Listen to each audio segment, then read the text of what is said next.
Hey everyone, it's June. My husband Gabriel and I are collaborating on this story, but before we dive in, I need to share a rather unpleasant experience. My first encounter with Gabriel's parents, Louise and Lena. Let me fill you in on what they had to say. Brace yourselves. I can't believe you date someone like Gabriel, a real underachiever. This woman has no redeeming qualities. She merely works a desk job in a small office. How on earth will she provide us with a good life? Mom, I love June, and she's the only one for me. I don't care about her income or job. I never cared about those things. Well, we care, Gabriel. We've made that clear from the start. If you paid any attention, you'd know. Listen, Gabriel, if this girl doesn't bring more to the table, she can't be our daughter-in-law. We won't approve. Find someone else. No, Mom, June is the one for me. I'm going to marry her. I had the entire proposal planned, and now you've ruined everything. I was stunned as this conversation unfolded. Yes, I was surprised about Gabriel planning to propose. We had been dating for 3 years, and while I hoped for a proposal, I didn't expect it to happen so soon. However, what left me truly shocked was Louise and Lena's alarming behavior toward our relationship. Gabriel had warned me about them, saying, June, I've met your dad. He's great. But let me be clear, my parents are not good people. I was naive, not comprehending how cruel and selfish parents could be. While Gabriel financially supported his parents, he distanced himself from them, revealing that they were motivated by greed, always pushing him to marry rich. The day I met his parents, I realized how true his words were. Despite their protests, Gabriel proposed, and we got married. Although Louise and Lena threatened to boycott the wedding, they eventually attended, thanks to Gabriel's desperate pleas. He didn't have much family on his side and wanted them there, even though they made it clear they didn't approve. I later discovered that Gabriel had convinced them to attend by portraying my family as financially stable. While they reluctantly came, their motives were evident. They made it a point to remind me. Just so you know, June, we still don't approve of this marriage. Gabriel is a successful man, and we expected more from him. He really disappointed us by not marrying rich. We wouldn't have come if we thought you had nothing. Thank God your father at least has something to his name. I hope you don't forget us and our gracious presence today when you finally get the house inheritance. Guys, I'm getting married today. My father is healthy and fine. And there's absolutely no reason for you two to even mention an inheritance today. I stormed off, distancing myself from them after hearing their audacious remark. My father was my only living family, and hearing such comments on my wedding day made me sick. I couldn't believe the audacity of Louis and Lena to demand a share of my money. I chose not to inform Gabriel about this incident, not wanting to spoil his day, and knowing how difficult it was for him to cut ties with his parents. Unfortunately, things took a downward turn from there. Despite Gabriel and I being happy together, his parents were always meddling in our finances. Louis and Lena persistently pestered us about the exact worth of my father's assets. We never gave them a satisfactory answer, yet their embarrassing and entitled behavior continued. For years, I endured their greedy ways, putting up with their constant demands for more money. They fabricated excuses and guilt-tripped us when we tried to refuse. Their comments about my inheritance never ceased, but I chose to ignore them. The situation hit rock bottom when my father was diagnosed with aggressive cancer, and his time was limited. Living far away, we flew to visit him a couple of times. Louis and Lena were displeased, saying we shouldn't waste money on frequent visits since my father was in hospice and wouldn't live long anyway. I vehemently disagreed, asserting that visiting my dying father was not a waste of money. What we did with our finances was our choice, and Louis and Lena had no right to dictate. Their lack of support and covert requests not to visit my father infuriated me. Thankfully, Gabriel stood up for me and shut down their insensitive conversation. From that day onwards, I was determined to teach them a lesson once I was in a better place. I vowed to show them their place. My father passed away around 3 months after his diagnosis, and I was devastated. I really didn't want to lose him that fast. Witnessing his declining health, I knew it was time. Despite the difficulty, Gabriel was my rock throughout the entire time. He held my hand while I flew to my father's town to arrange his funeral. Louise and Lena were only blowing up my phone, demanding to know about my inheritance and how much I planned to spend on the funeral. I was disgusted with those messages, and so was Gabriel. However, we didn't do anything at the time, both agreeing that they would be served their just desserts after we returned home from the funeral.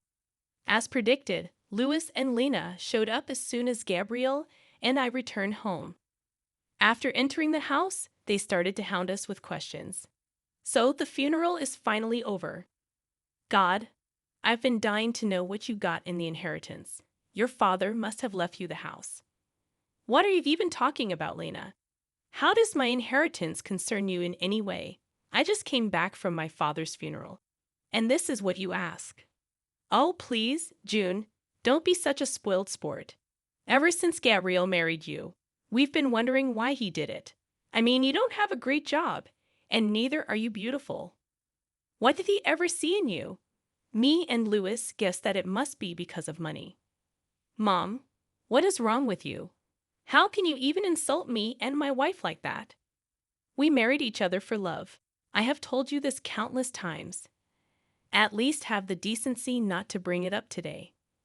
Gabriel, there's no reason to be so dramatic. We're simply asking her a question. Your wife can just answer us and satisfy our curiosity. We don't mind if you marry June for money. In fact, we would be happy to know that you've bagged the great prize. You are truly horrible parents to accuse your own son of being a gold digger. You two are insane. I wonder how a great man like Gabriel was born to such disgusting people. Enough with the small talk, June. Tell us what you got in your inheritance. This is the day I was waiting for. Your father must have left you something. Gabriel told me that he lived in a big house. You could just tell now and buy us a house instead. We will make great use of the money. Besides, we are your parents now. Hearing this made my blood boil, and I seethed with rage while Gabriel looked at his parents in disbelief. Even he couldn't comprehend the fact that his parents could be so greedy and selfish.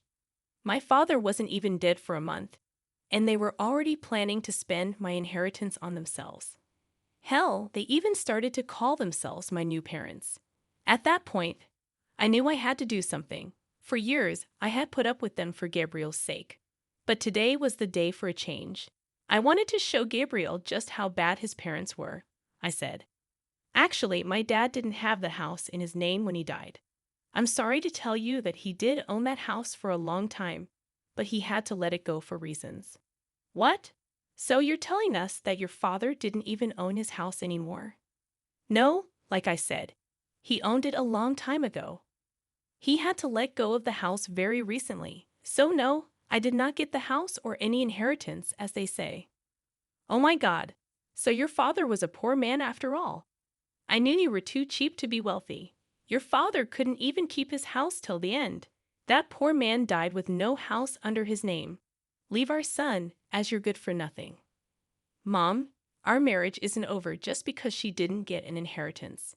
You can't just ask her to leave me because of a stupid reason like that. Don't speak over us, Gabriel.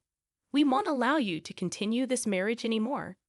You have disappointed us by marrying into a poor family. You didn't once think about how you could keep your parents happy. I'm ashamed to have a son like you. June, I'm sure you must have trapped my son into marrying you. People like you can use cheap tricks to lure men. Your final plan was to cut us off and enjoy my son's money alone. Well, guess what, June? I won't let that happen. Louis and Lena started to harass Gabriel to give me a divorce and leave. They told him that he should marry a rich girl so that my in-laws could live the life of luxury they always wanted. Gabriel was getting upset and started to break down. I knew that I had to take the opportunity to help him make a decision. Gabriel, are you going to let your parents do this to us? I have put up with their gold-digging ways for a long time now. I didn't open my mouth because you felt guilty cutting them off. Are you still going to continue to keep them in our life? I don't think we can come back from this. June, I've had enough as well. Mom, Dad, Today you have shown me just how bad you are. For years, you have used me to fulfill your dreams. I won't tolerate this anymore. Don't be stupid, Gabriel. This girl would influence you and take you away from your family. We are doing this for your own good as well. We didn't spend money on you so that you can go do charity for someone else. You need to divorce your wife and start afresh. There is still time for you to get a rich wife. We will help you. This time you have made too many mistakes on your own. No, I won't leave my wife because she didn't get an inheritance. I'm done being a puppet in your hands. I will stay with June. You two won't be allowed in my life anymore. What will you do by keeping June in your life? This is not what we ever wanted. She's totally unworthy of you. If you stay in this marriage, we don't want anything to do with you anymore.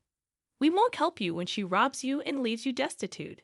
Seeing Lena and Louise's horrible behavior, I finally decided to reveal the truth to them. I knew that telling them about my true net worth would make them beg and plead at my feet. I wanted to go all out on them.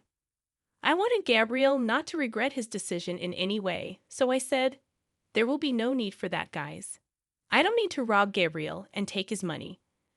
I have plenty of money on my own, and I will take care of Gabriel just fine without your help. Look who's talking. You don't have to lie to us to make yourself look better, June. We know the truth. Yes, the truth is that you are the daughter of a poor man, and you don't work a good enough job to make lots of money. In a few months, you will go after Gabriel's money once you are destitute." Well, actually, I am not a poor man's daughter. I have 50 million in my bank account. No, I didn't earn it from my job. Rather, I got it from my father. That is impossible. Your father didn't have anything in his name. You said that yourself. Don't try to fool us, June. We can see through your lies. It won't work for us. We will make sure you divorce our son and leave him to us. I smiled at them and then looked at Gabriel. He was still looking very upset, but gave me the signal to go ahead. He knew me inside out, and so he knew what was coming. I opened my bank account and showed them my bank balance. Louise and Lena took one look at it, and their eyebrows shot up to the sky. They looked at each other and said, "No, no, no, this is impossible. You must have fabricated these bank statements. You said you didn't get an inheritance. How? You even said that your father didn't own his house till the end. Where did this money come from?" What I didn't tell you was the fact that my father owned a big ranch where he lived. He sold the ranch and the house before he died. He gave me an early inheritance before signing himself into hospice. He didn't want me to use my own money for his care. He wasn't like you too. Louise and Lena couldn't believe what they saw. Even my words didn't sound true to them. So they asked Gabriel for the truth. When he confirmed what they saw, they went quiet for a minute and looked at each other again. Then suddenly, they changed their tune completely and said, "Oh, this is such great news. Here I was thinking that my son made a huge mistake. You should have told us sooner about your money." "Yeah, we got riled up for nothing. Your father did well for yourself, June. I'm sure you'll make good use of that money. Now, like I said, we're like your own parents. Since this issue has been solved, there's no need for you to leave, Gabriel. You should have said something to us. We doubted your capabilities for nothing. You did marry well, son. I'm so happy today." With the expression Gabriel was making, I knew that my work was done. He would take care of the rest, so I held back my cuss words and let him do the talking. I trusted my husband to make the right choices, and he didn't disappoint me. Gabriel was fuming and started to scream at his parents. He said, "You still have the audacity to stand here and keep talking to us. Hell, how do you still expect June to pay for your comfort? You were hounding us to get divorced. And now you suddenly claim that she's family. How could you do this? We didn't know her net worth back then, Gabriel. She hid the truth from us. How are we supposed to know that she's actually rich? Yeah, June, we'd apologize for assuming the worst. You did surprise us. Anyway, now that you have an apology, can we move past this already?" "No, absolutely not. There is no way I'm forgiving you two for what you did today. I just got back from burying my father, and you two didn't even let me grieve in peace. I will never forget or forgive this. I think it has been enough already. Since you two think so lowly of me, there is no reason for me to keep you in my life. Today, I will protect myself and my wife from your toxic selves. Get out of my house and don't even think about coming back. From next month onwards, you are on your own. I won't be helping you out financially anymore. You don't deserve any kind of help after today. After Gabriel said that, Louise and Lena went absolutely ballistic on us. They also kept begging us and pleading with us not to cut them off. Neither Gabriel nor I paid any attention to their requests. In fact, Gabriel was so mad that he threatened to call the police if they did not leave our house. Soon after they heard the threats, both Louis and Lena left our property but continued to blow up our phones with calls and texts. We blocked their number before reminding them that we will press charges if they don't stop harassing us. For the next few days, Gabriel completely dealt with his family while I grieved my father properly. I was finally in a peaceful setting where I could reflect on my childhood memories and try to remember my father for the good times. He truly was an amazing man.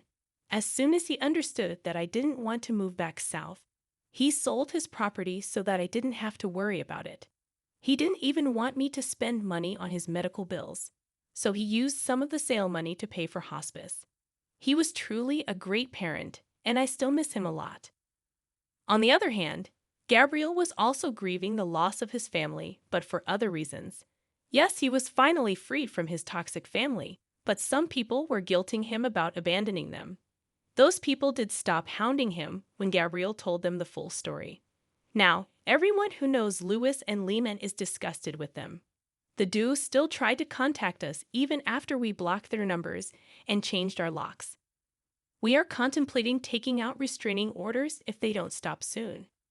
Meanwhile, I have recently found out that I am pregnant.